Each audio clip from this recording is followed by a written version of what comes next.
anyone who wants control over people, anyone who is so insecure that they need control over people, because there's nothing more that absolutely shows blatant insecurity, extreme insecurity, than wanting to control other people and wanting to know the outcome of everything before the game starts. That's insecurity. Secure people, they kind of, okay, oh, it turns out, that's fine. But I'm just going to enjoy the moment and live the moment. No. Insecure people, no. How's it going to turn out? All the rest of it. And so these people are desperately insecure. And there's a good reason for that. The reptilian genetics, the reptilian brain, is very much about survival. Survival, fear of not surviving. And because of the nature of what we're talking about, these entities have a massive fear of not surviving. Everything is not about survival. This is why they want to know the outcome of the game before the game starts. Because, survival. And there can be no kind of states of flux. I can't deal with states of flux when I don't know the outcome. We've got to control the outcome. Everything is control, left brain structure. And so they've had to control us, who have the potential to be infinite possibility, having an experience in this reality, which is what we are.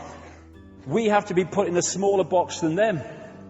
And so what they're working on is intellectual knowledge, if you like, of how reality works, and therefore how they can manipulate it, and suppressing the knowledge among humans of how reality works, so they are in a position of power. If I know things of great significance and other people don't, I'm in a position of power over them. That's why we've had the suppression of knowledge and the passing it over through the secret society network to the chosen few. Knowledge is power. That's what it's about. But it's intellectual knowledge. It's cleverness, not wisdom, that they work with. They're very clever. The way they've structured society to get the outcome they want is very clever, but it isn't wise. And cleverness without wisdom is the most destructive force on earth. It's very clever to create an atomic bomb. It's not very wise to do so. They are not the same thing. And so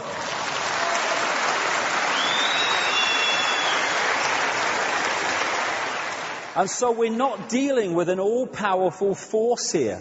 We're dealing with a frightened, fearful, frightened of not surviving, insecure force that needs to control, to pander to its own insecurity and fear of non-survival. So when we come out of the box, as we're coming out of the box, this force ceases to have that power over us, because we're no longer in a smaller box than it's in terms of knowledge and awareness. And I always use this analogy of the ball on top of the water, on top of the tank. You know, when you go through all these different levels of how we are attacked mentally, emotionally, and physically to suppress us and to hold us in the box, in the bubble, that tells us something about us. People don't realize. Oh, it's negative that no, it's not negative. It's extremely positive, if you want to use those terms. Because it's telling us who we really are. The level of suppression on multi-levels, in multi-ways, that they've had to go to and continue to go to hold us in servitude, shows the potential of genius and magnificence that we really are. And that's our natural state, is multidimensional connection. We are in an unnatural state. We've been manipulated into it, one of disconnection, of awareness of that. And if you take the analogy of the ball, if you push a ball, or you want to put a ball in an unnatural state, i.e. on the bottom of a tank instead of at the top, its natural state, then you have to push it down and you have to hold it there. You have to hold it there, because once you let go, boom, natural state. And so what they're doing is throwing all this stuff at us to symbolically hold us at the bottom of the tank in an unnatural state. What we think are norms and the way life is and the way humans are is actually anything but the norm. It's the way we've been suppressed into. It's not our true natural state, which is multidimensional connection in this world, experience it, but not of it, and awareness of being not of it while we're experiencing it. That's our natural state. And we're now getting the opportunity as this information comes to light, and for other reasons I'll come to in a second or so, or a minute or so, that we just need to open that telescope, to open ourselves to a greater level of awareness and allow it to come in. You know, people say, when's the cavalry coming? Well, you know, the cavalry ain't coming because it's already here. It's in the space that we are occupying, in the space that we are experiencing now, are all those levels of consciousness which, when connected with, will bring us to a state of awareness and potential for creativity that we would think was beyond belief at the moment. It's there. And it's not the cavalry has to come to us, it's we need to go to the cavalry, because what it is, it's always there. We just need to open our minds so we can connect with its level of vibration. The idea of this crowd is to lower our vibration at the body consciousness level so that there is a disconnection vibrationally with higher states of consciousness.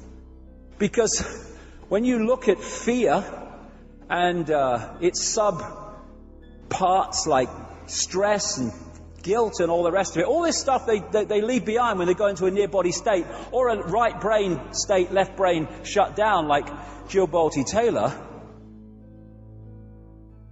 When you rid yourself of those emotions, you start to realize, as these people have, the nature of who we are. But what we're looking at the moment, this time, is the opportunity to expand our consciousness so that we vibrationally connect with the cavalry. The level of consciousness, the level of awareness, the point of observation that is just there waiting for us to connect with it.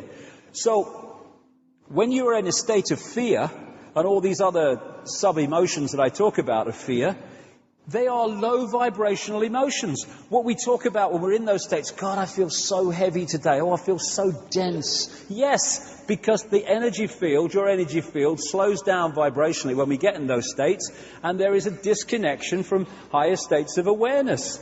To do with vibrations, it's to do with frequency connections and all the rest of it. So, it's up to us to open ourselves to these levels of consciousness, and not for those levels of consciousness to come down here to where the state we're in. Why? Because they can't.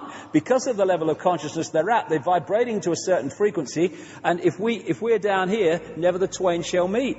We need to go and connect with it. And it's when you open your mind and your consciousness and you start to make those connections, that's when suddenly you think, why didn't I see it before? I can see it now.